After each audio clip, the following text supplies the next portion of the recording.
Orang dah cerita pasal AI, ada lagi yang cerita pasal politik identiti. Kalau cakap parti dinosaur, marah. Sejak selesai PRN Negeri Sembilan, sosial media senyap sunyi. Saya faham, ceplos-ceplos duduk dalam gua, tak ada line. Nanti dah keluar gua, janganlah sibuk cerita pasal gabungan Barisan Nasional dan Perikatan Nasional main politik identiti. Habis tu, nak main isu apa? Tonton video ni sampai habis. Jangan lupa subscribe, follow saya, komen, like dan yang paling penting, repost video ni. Politik identiti ni apa? Politik identiti adalah pendekatan politik yang menumpukan kepada identiti sesuatu kumpulan sebagai asas untuk meraih sokongan, berbanding memberi penekanan utama kepada dasar atau prestasi. Identiti yang sering dijadikan fokus adalah agama, bangsa, bahasa, negeri, budaya dan lain-lain berkaitan dengan identiti. Politik identiti di Malaysia bukan bermula semalam. Sejak zaman penjajahan British lagi, dah ada politik identiti ni. Kemudian berkembang melalui pembentukan parti-parti politik sebelum merdeka. Peristiwa selepas 13 Mei 69 dan terus berubah mengikut isu semasa.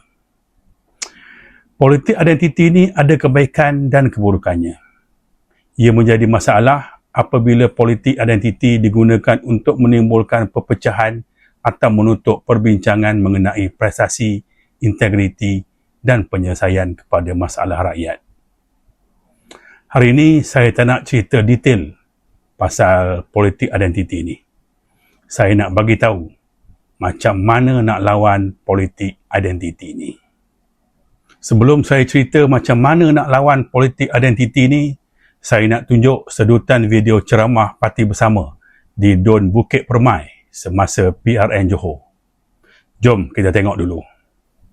Bila bentuk kerajaan awal lewat tahun 2022, antara perkara pertama yang saya lalui di Kabinet ialah pembentangan laporan Suruhanjaya Diraja mengenai tabung haji.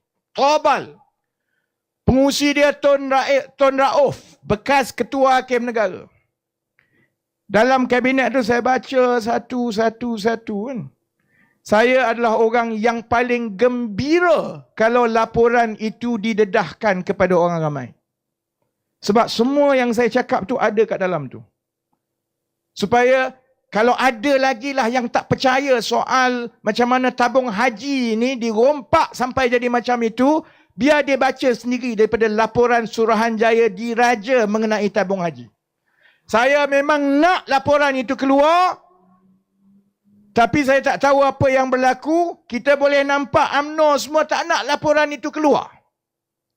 Sebab kalau laporan itu keluar, saya ingat sampai bila-bila UMNO cakap banyak sikit saja, orang rujuk kepada apa yang telah berlaku tabung haji. Yang malangnya Perdana Menteri pergi bersetuju dengan UMNO, jangan dedahkan. Kalau korang nak tahu, ada dua langkah untuk lawan politik identiti ini. Langkah yang pertama, Saudara Rafizi Ramli dah bagi tahu dalam video tadi tu, iaitu pendedahan skandal, isu integriti dan kelemahan tata kelola boleh membantu mengalihkan fokus pengundi daripada sentimen identiti kepada prestasi dan accountability.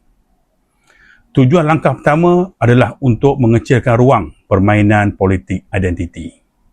Tapi kena ingat, semua pendedahan memerlukan bukti yang kukuh dan disampaikan dengan cara yang mudah difahami. Jika tanpa bukti yang kukuh dan disampaikan dengan cara yang salah, ia boleh dianggap sebagai serangan politik semata-mata dan akhirnya menguatkan lagi penyokong tega pihak lawan. Selepas langkah pertama ni berjaya, di mana ruang permainan politik identiti berjaya dikecilkan, barulah masuk kepada langkah kedua, iaitu politik prestasi, integriti dan penyelesaian. Pendedahan skandal boleh menjadi pencetus perbincangan. Tetapi tawaran dasar dan rekod pentadbiran yang meyakinkan biasanya lebih menentukan sokongan, khususnya dalam kalangan pengundi atas pagar. Sekarang korang dah tahu dua langkah macam mana nak lawan politik identiti kan? Saya nak tanya korang semua. Parti mana yang mampu lawan politik identiti? Parti mana yang mampu buat dua langkah yang saya cakap tadi? Kita tengok balik langkah pertama. Pendedahan skandal, integriti dan tata kelola. Korang rasa Pakatan Harapan mampu buat pendedahan ke? Ada korang tengok orang Pakatan Harapan boleh bagi penerangan isu RCI tabung haji? Lagipun, kalau Pakatan Harapan buat pendedahan, buat malu je nanti. Sebab Pakatan Harapan ada satu perangai. Orang lain buat tak boleh, aku buat tak apa. Rakyat tak lupa isu saham Azam Baki, mafia korporat dan macam-macam lagi. Seterusnya, kita tengok pula langkah kedua, iaitu politik prestasi, integriti dan penyelesaian. Korang rasa parti-parti politik dinosaur fikir perkara ni ke?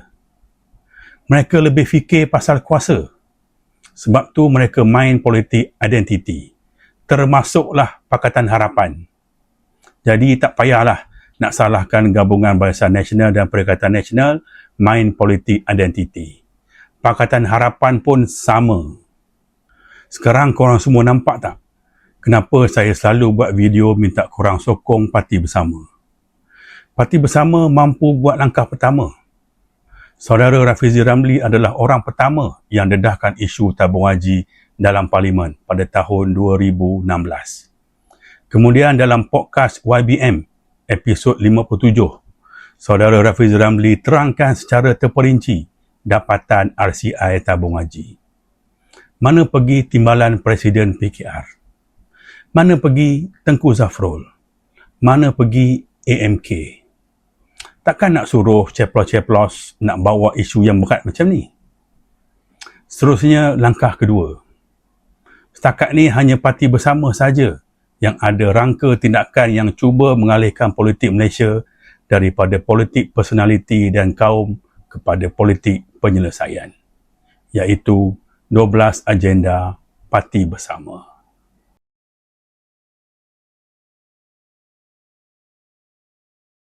Akhir sekali, saya percaya ramai rakyat Malaysia yang sama macam saya, yang dah bosan dengan politik identiti. Dah 69 tahun kita diajak bermain dengan politik identiti. Dah sampai masa kita beralih kepada politik baru yang lebih segar. Jom, bantu saya kuatkan Parti Bersama. Scan QR code yang saya tunjuk untuk sertai Parti Bersama. Hanya Parti Bersama saja yang mampu membawa perubahan demi masa depan negara. Jangan biarkan mereka sembunyi di sebalik identiti. Bina negara dengan integriti, bukan identiti. Jom kita bantu Parti Bersama lawan politik identiti dengan politik integriti dan penyelesaian. Semoga jumpa di video-video akan datang. Terima kasih. Assalamualaikum dan salam sejahtera. Bye-bye.